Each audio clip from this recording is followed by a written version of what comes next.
Hello नमस्कार साथियों, आज हम इस समय खड़े हैं राजस्थान के तीसरे संभाग स्तरीय मेले में। जोधपुर का जो 30 और 1 जुलाई को जो मेला आयोजन हो रहा है, किसान मेला, राजस्थान का तीसरा संभाग स्तरीय मेला। और इस समय हम हैं राजस्थान में किसान मेले में। चर्चा का विषय रहने वाला, जैसा कि आपको स्क्रीन के पीछे दिख रहा होगा, भीम, जो कि मुर्रा नस्ल का आपके मेल है, उसको लेकर के चर्चा करेंगे।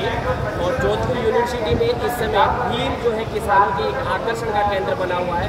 यहाँ लगे हुए इस मेले में किसानों की संख्या को आपको दिखाने की कोशिश करूँगा। जो आपके पीछे की तरफ खड़े हैं, ये सभी इस समय इस भीम जो मेल जो आपका है उसको देख रहे हैं।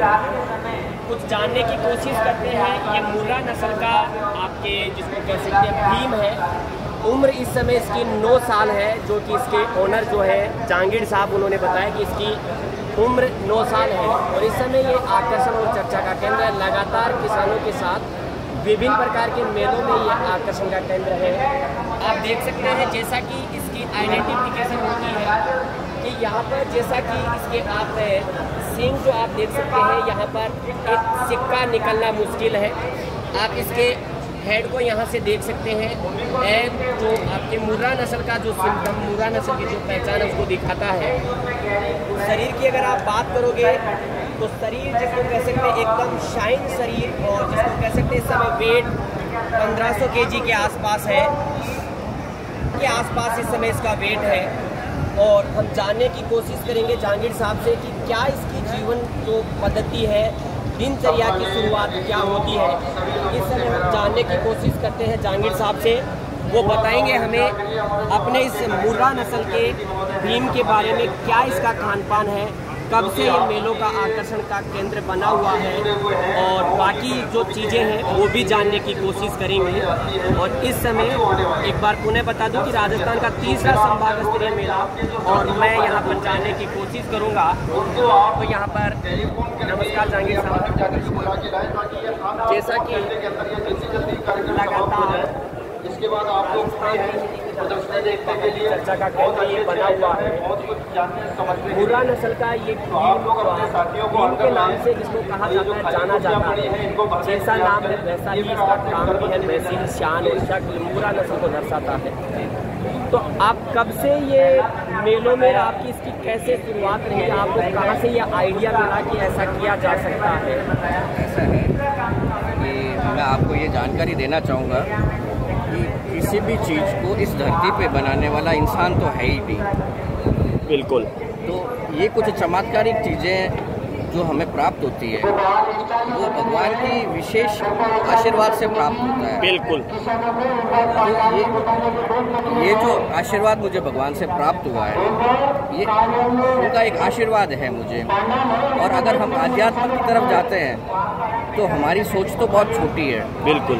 लेकिन हमारे गुरु महाराज हैं सोमेश्वर गिरी जी महाराज, आप यहाँ बिजलोई आश्रम में मेन गादीपति हैं। और आप अगर अध्यात्म के साथ इस भीम को जोड़ा जाए तो गुरुवर के आप विचार सुने तो हमें पता लगता कि हम क्या हैं और हमारा अध्यात्म क्या है। बिल्कुल बिल्कुल। तो ये जो प्राप्त होती है हमें चीज़ें, वो ऐसे नहीं प्राप्त होती है। तो मैं ये चाहता हूँ कि गुरु महाराज से आप पता करें कि ये चीज़ें हमें प्राप्त कैसे होती हैं। तो देखिएगा, इस भीम के आकर्षण के केंद्र के मध्य हमारे सनातन धर्म के जिसको कह सकते हैं आदिपति हमारे साथ यहाँ जुड़े हुए हैं। सबसे पहले मैं उनको नमन करता हूँ, प्रणाम करता हूँ, और उनसे जानने की कोशिश करूँगा कि सर इसके बारे में आपका क्या कहना है। परमात्मा ने जीव जंतु मनुष्य पेड़ पौधे पक्षी बिल्कुल सबका निर्माण किया। बिल्कुल। ये प्रारब्ध होता है। बिल्कुल। पहले इन्होंने कोई अच्छा काम किया। बिल्कुल बिल्कुल। हो सकता है वो मनुष्य हों, साधना उपासना की। बिल्कुल। कोई महात्मा भी हो सकता है। कोई कारण से जो है ये शरीर मिल गया। बिल्कुल। शरीर ये मिल गया, पर सेवा तो वैसे ही हो रही है। बिल्कुल वैसे ही हो रही है। आदमी की नहीं होवे वैसी सेवा हो रही है। बिल्कुल हो रही है। इसका मतलब आत्मा तो कोई विशेष है। विशेष कोई विशेष आत्मा। और अपने पशुओं से प्रेम करना आदमी का धर्म में आता है, धर्म है बिल्कुल। कि पशुओं से प्रेम किया जाए।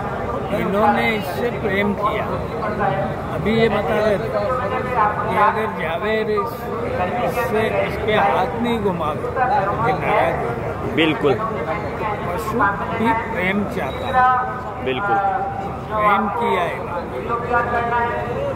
श्रद्धा रखी कि कुछ विशेष हो तो विशेष बन जाता है। बिल्कुल विशेष। हम घरों में पशुओं को रखें, कुत्तों को तो भी पाल रहे हैं, गाय भैंस वगैरह इनको नहीं पाल रहे हैं, बिल्कुल गाड़ियाँ रखने लग गए, इसलिए ये व्यवस्था नहीं बैठती। इनके जो भी कभी बच्चा हुआ,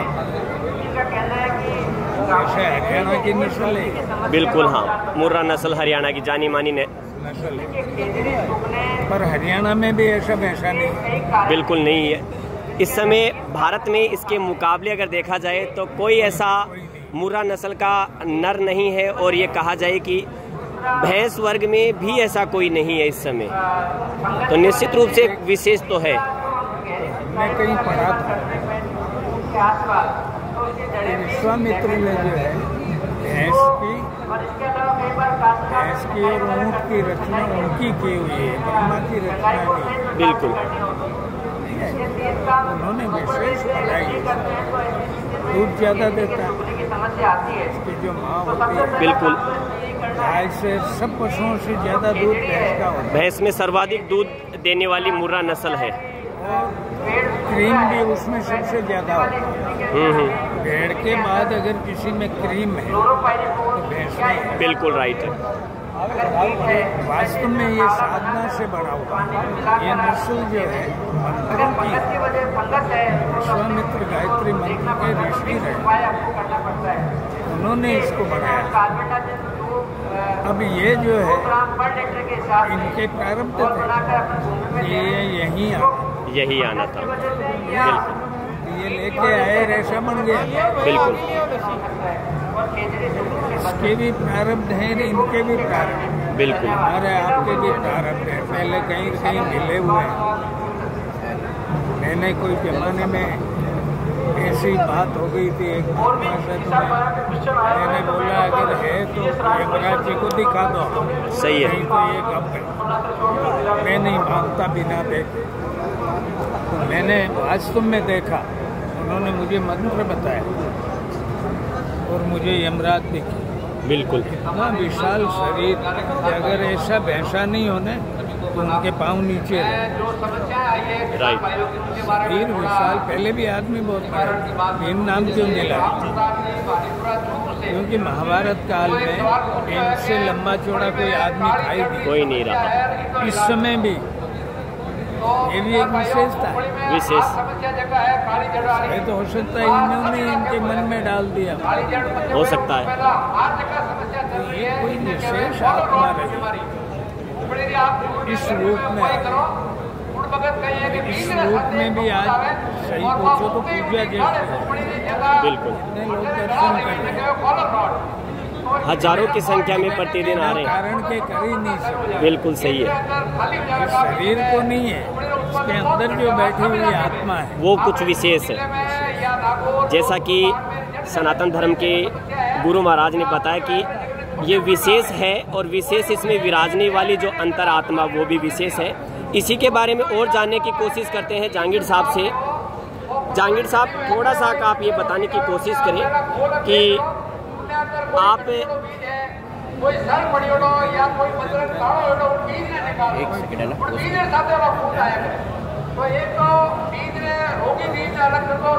जैसा कि जहांगीर साहब से आगे की ओर जानने की कोशिश करें। जहांगीर साहब, इसके दिनचर्या के बारे में, जैसे खान पीन है, इसका रहवास है, आपके शुरुआती दिनों में इसका लालन पालन, देखिएगा कोई आम बात नहीं है, एक जिसको कह सकते हैं एक छोटा किसान या एक सामान्य किसान के लिए कोई विशेष ये मतलब आम बात नहीं है। जैसा चर्चा का विषय है, जैसा नाम है, वाकई में वैसा ही है। तो इसके पीछे कुछ चीज़ें हम जानने की कोशिश करेंगे ताकि एक मैसेज जा सके आम जनता तक कि ये विशेष है। तो वाकई में ऐसा था कि मेरे पास 450 गाय भैंसों का डेयरी सेटअप था, मेरी क्या जानवरों में शुरू से रुचि रही है। मैं उत्कृष्ट जो जाति है उसके अच्छे पशुओं को पालना, संरक्षण करना कोशिश करता हूँ। इसमें बैल भी हैं, भैंसा भी है, घोड़े भी हैं।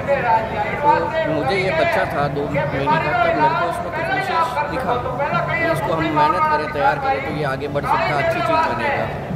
तो जो इसका माँ का दूध था वो अधिक से अधिक इसे पिलाया गया और उसी वक्त मैंने इसको जो हमारे लेबर थी, मजदूर थे, उनको ये कहा कि इसका एक विशेष ध्यान रखा जाए।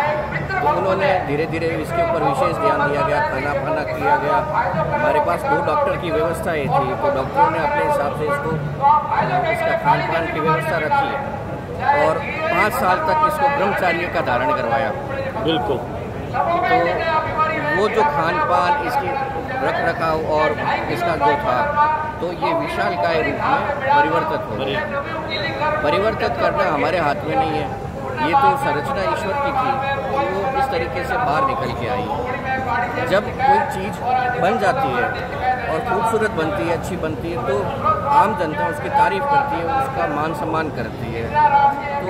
तो भारत के अंदर 20 से ज़्यादा कंपटीशन में भीम प्रथम स्थान पर रहा। देखिएगा, विशेष बात, भारत के 20 विशेष नर जो हैं उनमें से कॉम्पिटिटर के रूप में विजेता ये भीम है।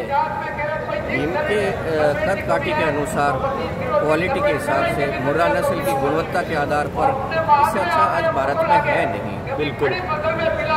और हमारे जो अभी जैसे पशुपालन विभाग का है, पहले भी पशुपालन विभाग के डॉक्टरों के द्वारा आयोजित किए गए मेलों में ये सर्वविदित कर दिया कि क्वालिटी वाइज और कैरेक्टर वाइज मुर्रा का इंडिया में ये बेस्ट बोली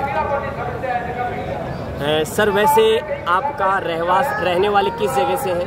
हम लोग जोधपुर से हैं और मेरा फार्म जोधपुर में था और लॉकडाउन के बाद में एक फार्म मेरा भोपालगढ़ में भी था। तो लॉकडाउन की जो अव्यवस्थाएं हुई थी उस समय हमने यहाँ का फार्म भोपालगढ़ शिफ्ट कर दिया, तो उस दौरान से ये भोपालगढ़ में ही रह रहे हैं। तो देखिएगा, विशेष तो है ही, विशेष के साथ विशेषता, एक और विशेषता कि ये जोधपुर के ही रहने वाले हैं और वर्तमान में भोपालगढ़ इनका आवास है।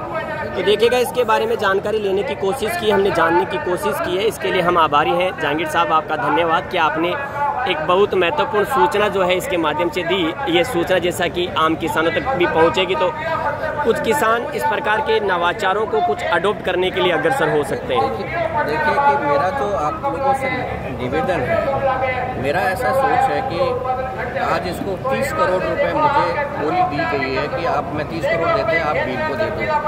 पहली दफ़े तो ये अमूल्य कीमत है, मैं इसको बेचने की कभी सोच भी नहीं सकता।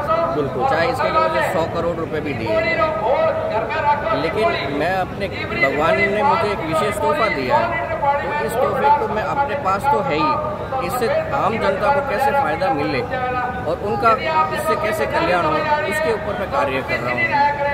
तो मुर्रा नस्ल की ये जो भीम है, इसका जो बीजदान है वो पूरे भारतवर्ष में किसानों को मिले, ताकि उनके पास भी ऐसी कोई ना कोई वस्तु तैयार हो जाए जिसमें उसकी जो बछड़ियां हैं वो पहले ब्याज में 9 लीटर टाइम का दूध देती है, 18 लीटर तक उसने दिया है। तो ऐसे करके सारे किसान इससे लाभान्वित हो सकते हैं। बिल्कुल। तो जो हमारे पूरे भारतवर्ष का जो भैंस वंश है उसकी समृद्धि के लिए इसका विशेष योगदान है, तो वो योगदान मैं अपनी तरफ से किसानों को उपलब्ध करवाता हूँ। तो धन्यवाद जहांगीर साहब आपका। और देखिएगा, अब एक बार आपको इसकी जो मुर्रा जो भीम है उसको एकदम आपको नज़दीक से दिखाने की कोशिश करता हूँ, तो आप देख करके कुछ आइडेंटिफाई कर पाएंगे।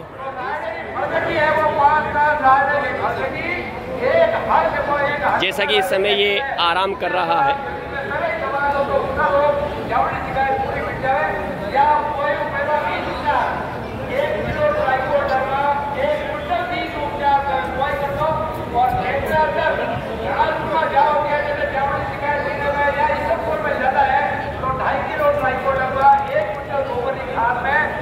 तो ये हमने देखा और जानने की कोशिश की, मुर्रा नस्ल का जो मेल है उसको जानने की कोशिश की। इसी प्रकार की कुछ और सूचनाओं के साथ पुनः जुड़ेंगे, इसके लिए आपका धन्यवाद।